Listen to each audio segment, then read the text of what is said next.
DS పార్థివ దేహానికి మండలి చైర్మన్ పలు పార్టీల నేతలు నివాళులర్పించారు. హైదరాబాద్లోని ఆయన ఇంటికి చేరుకుని కడసారి నివాళి అర్పిస్తున్నారు. మండలి chairman Gutha Sukender Reddy, Balkonda MLA Sudarshan Reddy, MP Balaram Naik, మాజీ మంత్రి తలసాని నివాళులర్పించారు. డిఎస్ మృతితో కుటుంబ పెద్దను కోల్పోయినట్టు అనిపిస్తోందన్నారు మంత్రి కోమటిరెడ్డి వెంకటరెడ్డి. తమలాంటి ఎందరో రాజకీయాల్లోకి రావటానికి, ఎదగటానికి డిఎస్ ప్రోత్సాహం కారణమని అన్నారాయన. మధ్యలో కొద్ది రోజులు కాంగ్రెస్ పార్టీని వీడినా ఆయన నికార్సైన కాంగ్రెస్ వాది అన్నారు మంత్రి కోమటిరెడ్డి. సోనియా, రాహుల్ గాంధీతో సన్నిహితంగా మెలిగిన వారు డిఎస్ అని గుర్తు చేసుకున్నారు. ఈరోజు చాలా బాధాకరమైన రోజు. తెలంగాణ, ఆంధ్రప్రదేశ్ రెండు తెలుగు రాష్ట్రాల్లో ఇప్పుడు గతంలో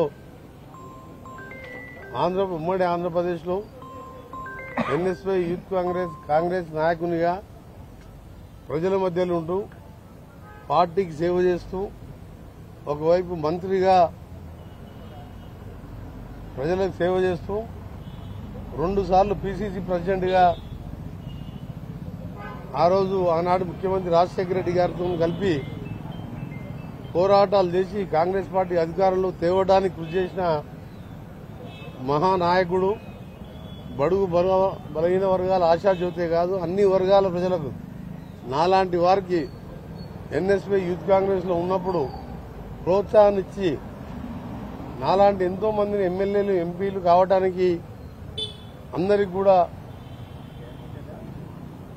మాకు ఆశీర్వదించి మేము ఈ స్థాయిలో ఉన్నామంటే అందుకు ముఖ్య కారణం అందులో ఒకరు డి శ్రీనివాస్ గారు. మధ్యలో కొద్ది కాలం వేరే పార్టీకి పోయినా మళ్ళా కాంగ్రెస్ పార్టీలోకి రావడం. ఆయన కాంగ్రెస్ అంటేనే ప్రాణం. కానీ కొన్ని పరిస్థితుల కారణంగా పార్టీ మారినా ఎప్పుడు కూడా కాంగ్రెస్ పార్టీని దూషించలేదు. సోనియా గాంధీకి అత్యంత ప్రీతిపాత్రుడు, రాహుల్ గాంధీ గారు అందరూ కూడా లైక్ చేసిన నాయకుడు. నిజంగా మాకైతే ఇలా మా కుటుంబ పెద్దను పోగొట్టుకున్నట్టు అనిపిస్తుంది. ఈరోజు మరొకసారి మా కాంగ్రెస్ పార్టీ పక్షాన, మా కాంగ్రెస్ ప్రభుత్వం పక్షాన, తెలంగాణ కాంగ్రెస్ ప్రభుత్వం పక్షాన, నా పక్షాన ప్రగాఢ సానుభూతి తెలియజేసుకుంటూ వారి ఆత్మకు శాంతి కలగాలని భగవంతుని ప్రార్థిస్తూ వారి కుటుంబ సభ్యులకు ధైర్యాన్ని ఇవ్వాలని, మరీ ముఖ్యంగా వాళ్ళ సతీమణి ఎప్పుడు కూడా వెన్నంటి ఉండేవారు. ఇద్దరికి ఎన్నోసార్లు మేము సన్మానం కూడా చేయడం జరిగింది.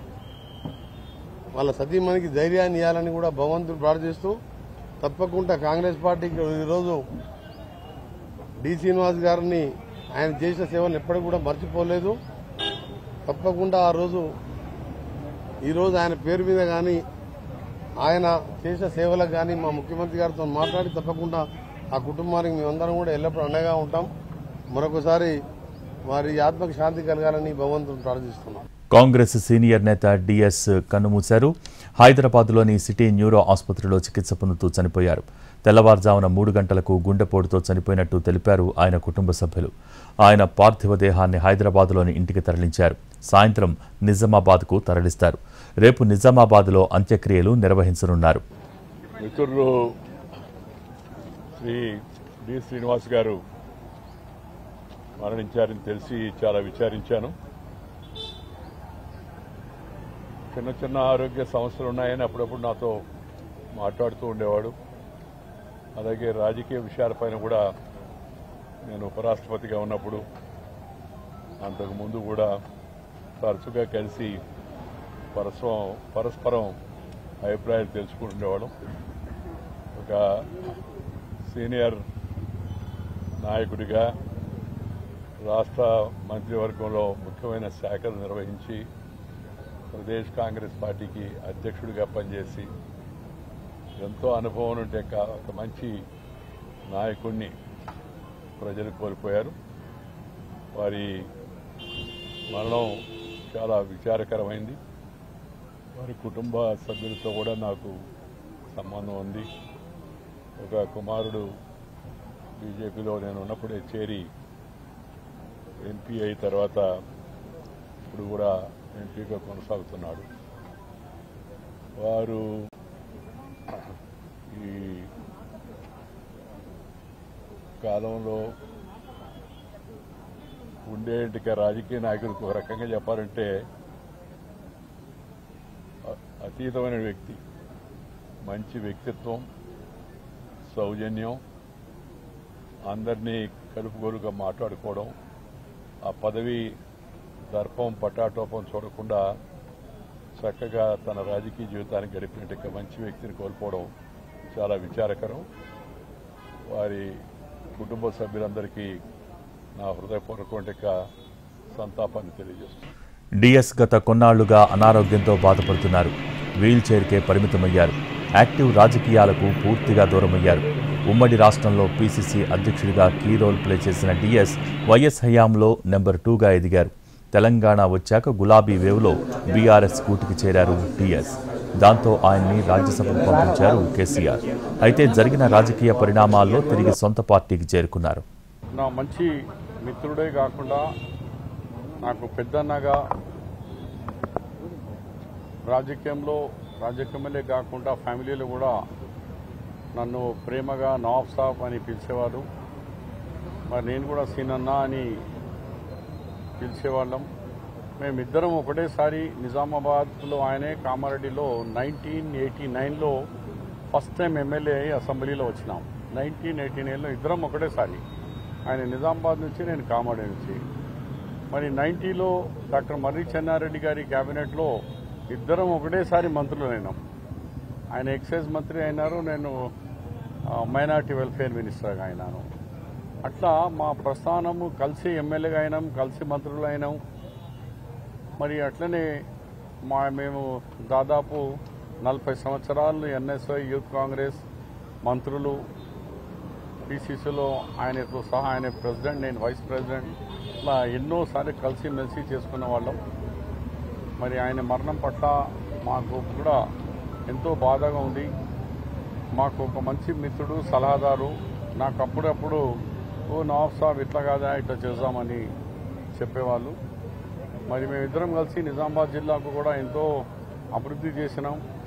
ఇవాళ ముస్లిం మైనారిటీకి 4% రిజర్వేషన్లో అప్పుడు బీసీ మంత్రిగా డి శ్రీనివాస్ గారు ఉండే, మైనారిటీ మినిస్టర్గా నేను కూడా ఇద్దరం కలిసి ఇలా రిజర్వేషన్ తీసుకురావడం కానీ, వెనుకబడిన తరగతుల అభివృద్ధి విషయంలో ఎప్పుడు కూడా మాట్లాడితే Shabbir SC, ST, BC minority development గురించి ఒక మంచి ఫైటర్గా ఫైట్ చేసే వ్యక్తి. అలాంటి వ్యక్తి పోవడం మన అందరికీ నష్టం, మన రాష్ట్రానికి కూడా నష్టం. నా సొంతంగా నాకు కూడా ఒక మంచి పెద్దన్నగా ఉండే వ్యక్తిని కోల్పోయినందుకు చేసి రేపు నిజామాబాద్లో ఆయన ఫెనరల్లో కూడా మేమందరం పాల్గొంటున్నాం. రాష్ట్ర ముఖ్యమంత్రి రేవంత్ రెడ్డి గారు నేనైతే ఏదైతే రిక్వెస్ట్ పెట్టానో, తెలంగాణ మూవ్మెంట్లో చాలా పనిచేశాడు. గతంలో కేంద్రంలో కూడా సోనియా గాంధీకి ప్రతిసారి చెప్పి తెలంగాణ ఇవ్వాలని కోరినటువంటి వ్యక్తి. ఆయన చనిపోయాడు కాబట్టి ప్రభుత్వ లాంఛనాలతోటి ఆయన ఫింగల్ చేయాలని కోరిక చేస్తే ఆల్రెడీ మన ముఖ్యమంత్రి గారు సిఎస్కు ఆదేశం చేశాడు.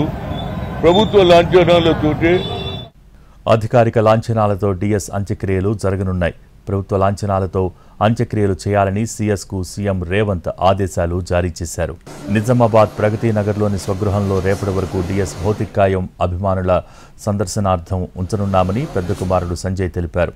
రేపు బైపాస్ రోడ్లోని సొంత స్థలంలో అంత్యక్రియలు నిర్వహిస్తామని చెప్పారు. వ్యాప్తంగా అందరికీ డిఎస్గా పరిచయం ఉన్నటువంటి మా నాన్నగారు ఇక లేరు అని విజ్ఞప్తి చేయడానికి పాల్గొంటూ ఉన్నాం. తదుపరి కార్యక్రమాలు నిజామాబాద్లో ఆయన ఈరోజు మధ్యాహ్నం హైదరాబాద్ నుండి బయలుదేరి నిజామాబాద్ సాయంత్రం చేరుకుంటారు. మిగతా కార్యక్రమాలన్నీ రేపు నిజామాబాద్లో జరుగుతాయి.